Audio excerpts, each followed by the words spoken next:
Before this video starts, I just want to pay respect to Diogo Jota. I am a Wolverhampton fan, and this man brought me so much joy, so I'm sorry this video is a little delayed. I wasn't really in the mood to make it. Since Thursday, the Women's Euros are having moments of silences before the games, which I love. It means a lot to me. So this video, we will be recapping the Matchday 1 games from the group stage. But before that, we are going to recap some of the transfers that happened since the Euros started. So if you're just here to watch the game recaps, jump to this point in the video. Now, we don't really see trades, so let's start with that. I think it's fair to say we have seen this move coming, especially on Chelsea's end, for a while. It seemed like the perfect storm for both teams. When Van de Donk transferred to London City Lionesses, it was all but confirmed that Ellie Carpenter would be going to Chelsea, or at least a London club, but it was reported Chelsea. Kinda crazy how we can predict transfers based on where a girlfriend plays, huh? So Ashley Lawrence was announced first by Lyon. She will obviously just replace Ellie Carpenter on the right-hand fullback side. It's literally just a switch. As said before, Carpenter wanted out of Lyon, so they were forced to make a move, and Lawrence is a good player. On Chelsea's part, it was pretty clear Sonia Bonpastor wasn't the biggest fan of Lawrence's playstyle. She didn't really get any playing time over Lucy Bronze at all. Because of their ages, Carpenter is a more valuable player, so I was trying to see if there was any money reported in the transfer, but I couldn't really find anything. However, it's clear that Alice Sombath is the future at right back for Lyon, and maybe they just want a veteran presence like Lawrence that can eventually serve as a transitionary player as they transition to Sombath sometime down the line. Carpenter also came back from an ACL last year and is still getting back to the player she was. For all of you asking what this means for Bronze, I'll be very surprised if Carpenter does not start over Bronze. Those 2 Barcelona games Lucy Bronze had this season may have broken Sonia Bonpastor's stubbornness.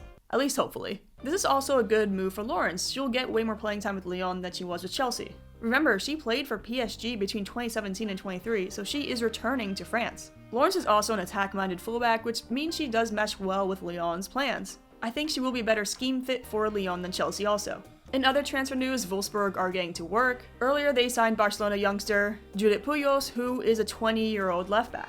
Then they signed Paris FC's Kessa Busi. Denmark will be losing their head coach after the tournament, because he is signing with Manchester City, which, the timing is crazy. They announced this the day before Denmark's first game. Sweden's Hannah Bennison is off to Spain for Real Madrid. I think she's trying to play for every European country ever based on her rate so far. Chloe Kelley signed with Arsenal after her loan, which, oh my god, who could have seen this coming? This is shocking. Wow, I did not see that coming.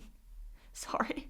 Inter, though, really entered the market with a big swing. They signed Carolina Wilhelmsdotter from technically Bayern Munich, but she'd mostly been playing on loan with Leverkusen. Honestly, it seems like Inter might just have a thing for young Icelandic players from Bayern Munich because they signed Runastarter too.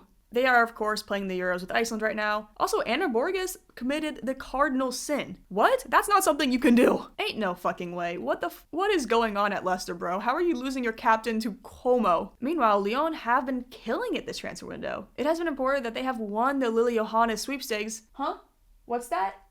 No, they did not. No. There are too many cooks in this kitchen. Like, seriously. You're bringing in 2 other midfielders in Ingrid Engen and now Johannes to a midfield that already had Damaris and Heaps, and potentially Dumernay. So where is Corbyn's spot on this team? Also, if it's true that Chelsea and Barca were scared off by her off-the-field behavior, which code word for she's homophobic, this is a pretty bad look for Lyon than if the other clubs are scared off. Now for the main event. Matchday 1. Why is the opening match not the actual opening match? But I'm not gonna complain, because starting with an upset is fun. Like I told you guys, this group is gonna be very unpredictable. Anyways, I felt like Finland-Iceland was a good game to start the tournament. Very evenly matched teams, especially in the first half. I am so impressed with Finland's last-ditch defending.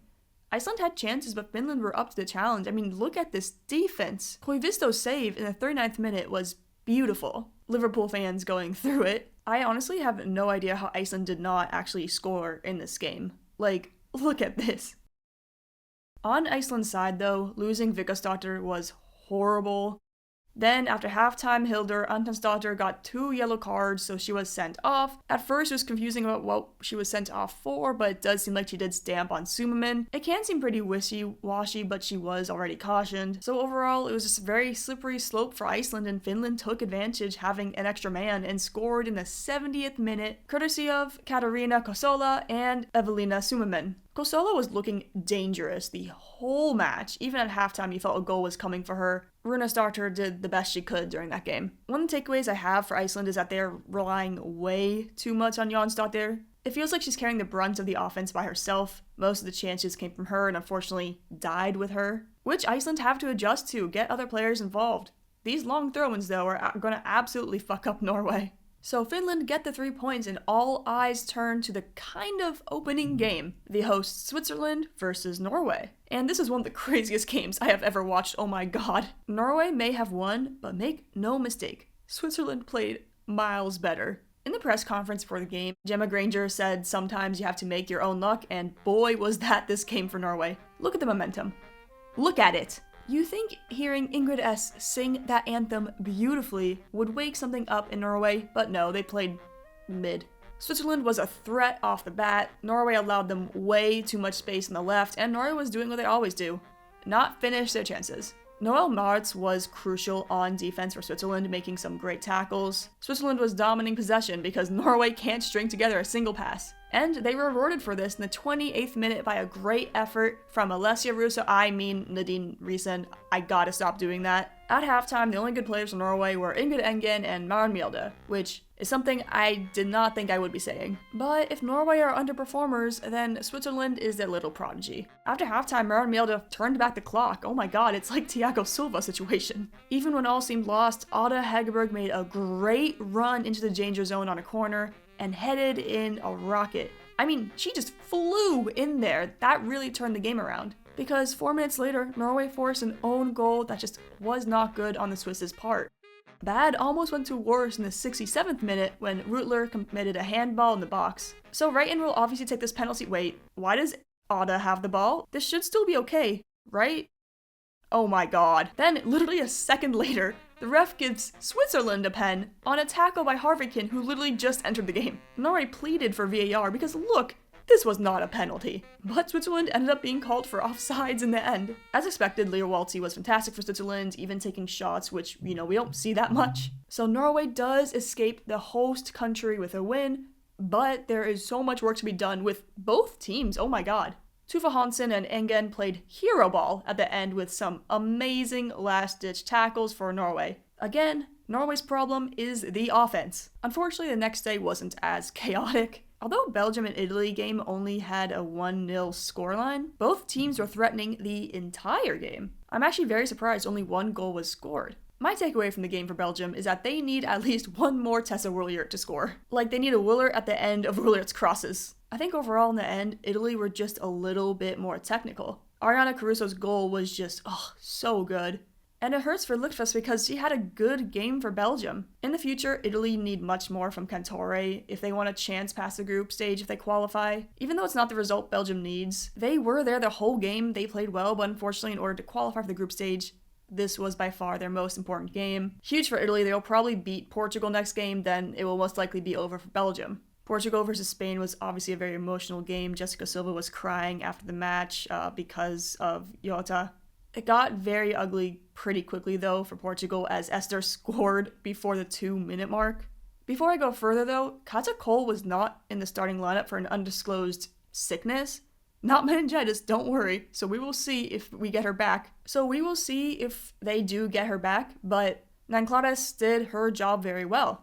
Just 5 minutes later, Vicky Lopez made her mark, followed by another Esther goal, then a classic Alexia Putellas goal.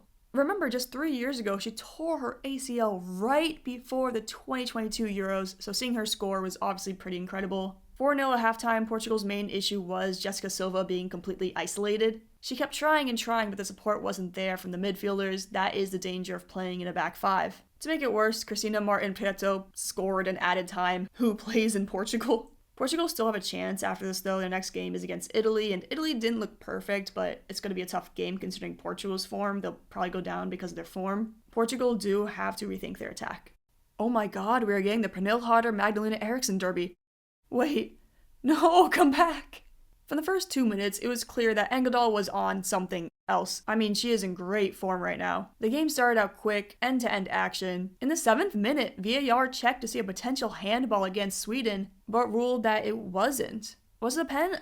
I think so, because her arm stops Pernille Harder from getting the ball. Ken Ruud kept threatening on the right, but Denmark held strong. Even Natalie Bjorn was shooting. Harder was obviously the main focal point of the offense for Denmark, but things were not going her way. Bay was a thorn in Engdahl's side the whole game, but finally in the 54th minute, Engdahl beat the defense and got her goal. Snorleff should have probably done more there. This was the only goal that would be scored the entire game because Denmark's defense was pretty solid in terms of blocks. Denmark almost equalized, but Sweden's defense held strong even without Eriksson. Bjorn played great overall. It was a okay game on both sides. Both need to be more cognizant in the final third, especially Sweden since they have higher expectations. It's not over for Denmark, but this was a game they really needed to win, obviously, if they want to fight for qualification over Sweden. Shout out Nadia Nadim, though, a legend of the game returning to Denmark's squad. But there could be a threat to both Sweden and Denmark. The favorites of the group, Germany, played Poland, and Poland looked good. Before getting to the game, this was actually Anne Katzenberger's first ever start at the Euros in her career at the age of 34. Germany, unsurprisingly, had control at the start of the game, but suddenly the defense started to get leaky. Poland, from a little before the 30th minute to the 36th, had so many chances and were knocking on the door. Like they had total control. Unfortunately, on one of those chances, Gvin made an amazing block on Pajor, but hurt her knee in the process. She tried to continue, but my heart broke when she laid back down. She already missed the last World Cup with an ACL tear. This is not an ACL tear, thank God. She's already torn it twice, but it does knock her out of the Euros completely, which is devastating for her and the team. Gvin, of course, was the captain entering this tournament. 0-0, Germany reset after halftime, but Poland had really great last-ditch defending the whole game. But finally, the first goal for Germany was a screamer from Jule Brandt. Like, there's no saving that. Crazy that shot came from Jule too. Like, I have watched her since 2021, and I don't think I have ever seen her score a shot like that. What a goal. Poland's good defense started to break down a little after that. Leah Schuler missed so many chances, and she should have scored, but she finally found the back of the net on a great cross by Brandt. Poland did have chances in the second half, but it would fall apart always in the final third. Pajor was doing a lot, but you would expect more from the position she was in. Germany should have scored more based on how many one-on-one chances they got with the goalkeeper that they just muffed. Clara Buell kept sending in good crosses that everybody just missed. But Poland can hold their head high. Their first half was really anybody's game. For Germany to score, the first goal had to come from a pure skill play that you can't really defend against. The 19-year-old Emilia Simchik had an amazing game, as well as Dudek, but the defense did start to lose their marks after the Brandt goal. I think this group is wide open, honestly. Now on to Group D, Wales, Netherlands. Obviously, Wales were the underdogs entering this game, but I think people forget that the Netherlands, despite all their talent, aren't in amazing form. Also, I don't know what the fuck is going on with their manager, like what? Ingles on the bench, and that's so amazing for her in Wales. The Dutch ended up with a Janssen-Berman backline, which I like because you can use Janssen as a ball distributor to help the midfield. After the 12-minute mark, the Dutch really started knocking on the door. But Wales kept blocking all the shots and had good tackles. But that wasn't going to happen forever.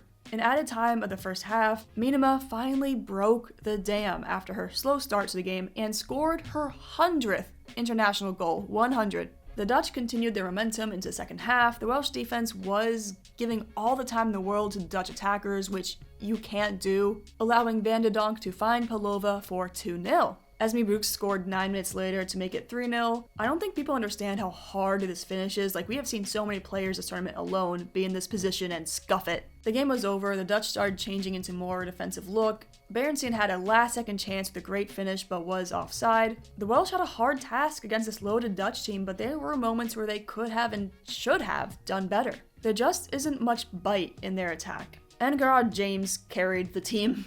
I'm still worried about the Dutch, though.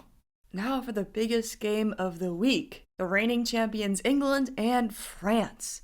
Of course, this is Hannah Hampton's first major tournament as a starting goalkeeper for the Lionesses, and huge news for them, Lauren James is fit enough to start. Dries Mbach is still not starting due to injury for France, and that is not good for France's back line at all. In the first 15 minutes, France failed to penetrate while England kept having chances, and finally, Lauren James sees Mead, who then goes to Hemp, who shoots, but Peyrad Mignon blocks it, but then it falls back to Russo, who scores! Wait, what is that? Offside? Never mind, I guess. 0-0. There's no way, look at this, oh my god! I mean, technically it is offside, but Jesus, that is close. The game completely turned around after this. The rest of the half was a Lucy Bronze and Jess Carter disaster class. Like, France were just lighting up the fullbacks.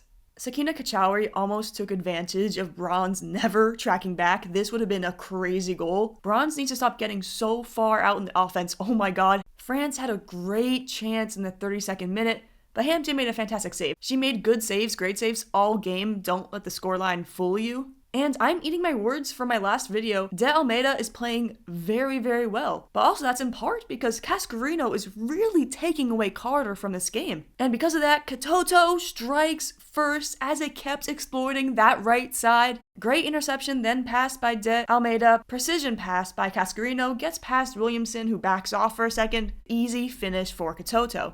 And this was coming. It wasn't over though. Bronze, what the fuck? What is going on here? She assisted her. First the fall, then the literal assist to Baltimore. Oh my days. This defense is failing Hampton. It would be a great time to have another right back on this team that's not named Lucy Bronze. This is the second goal for France after an England dispossession. This is quick counter by France. I'm telling you though, every time England loses, it's because Bronze is on some bullshit. England are struggling to really get possession past the halfway line. France's midfielders and fullbacks and defenders are just really cutting everything off. Pause. No subs at halftime? Serena. Leclerc had an amazing game for France. She really needed to step up, and she did. Meanwhile, England need Millie Bright. Kachawi was everywhere also. This is a great sign for France and Lauren Bonnedet. Now, in the end, actually really did get close because England did get one back in the 87th minute through a great wall strike, which is crazy because she really never scores. Ejimang is denied on a great chance, but England were just pushing. England has all the momentum in the final minutes, another chance at a time, but Bacha is there with the great block for France. It really felt like England were going to score, but France holds on barely. What a game. England just needs to start their subs in a capacity. They had 0 shots on target for most of the match. But yeah, that's the recap. I don't think I'll be able to keep up this method of coverage. I may have to do shorter videos on a few select games or teams. But let me know if you have any suggestions of what type of coverage you'd want to see these Euros and what format. Thank you so much for watching.